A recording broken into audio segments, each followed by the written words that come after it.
Over the past year, the Islamic State of Iraq and the Levant, or ISIL, and several other extremist groups have attracted tens of thousands of young men and women to join their ranks, many of whom hold passports from France or the United Kingdom, Belgium, Canada, and other Western nations, including the United States. Many foreign fighters could be just one flight away, bringing with them the skills and the training, the ideology, and their commitment to killing Americans that they learned overseas.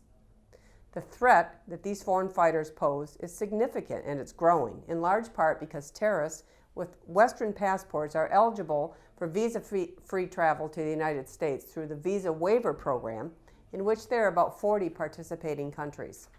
And through our Customs and Border Protection agents continuously vetting all visa and ESTA applicants against our terrorist databases, this information is imperfect if we don't have a complete picture of an individual's travel route. Critical information sharing, especially with our European allies, is absolutely vital to help combat the threat of foreign fighters who may be bound for the United States. Unfortunately, Europe as a whole has been somewhat reluctant to share certain passenger name record data, or what we call PNR data, with the United States. And certainly having any kind of a gap puts the United States, our citizens, at risk. So last year, we heard from government witnesses, including officials within the Department of Homeland Security, who operate this waiver program. And today, my subcommittee that I chair on Border and Maritime Security heard from outside experts to get an independent perspective, including the U.S. Travel Association, which underscored the impact travel security has on the economy and tourism industry. And all of the witnesses that we heard from, government and non-government, have really echoed my concerns, our concerns, over the program's vulnerabilities, and agree that we need to do more to secure our homeland against terrorists and to ensure safer travel. Earlier this year, I introduced H.R. 158, that's our number for the bill. It's called the Visa Waiver Program Improvement Act, and I absolutely believe that that will help minimize the ability of terrorists to exploit our program.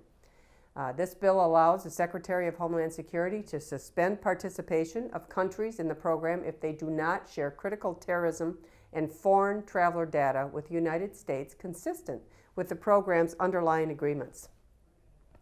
My bill as well also requires the Department of Homeland Security to consider collecting additional pieces of information on ESTA applications to better screen foreign travelers, and it requires an annual intelligence assessment conducted by the Director of the National Intelligence and DHS to assess airport, passport, and travel document standards.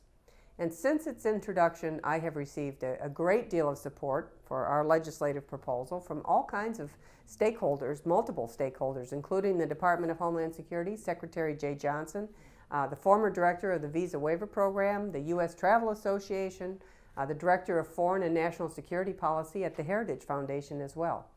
I think this piece of legislation sounds like common sense, and it is. And as I've noted on many occasions, the 9/11 Commission was very crystal clear on this point. They said, for terrorists, travel documents are as important as weapons. So I look forward to working with my colleagues on both sides of the aisle, from both chambers, the House and the Senate, and the Department of Homeland Security, to address the very serious threat posed by the current vulnerabilities within this program.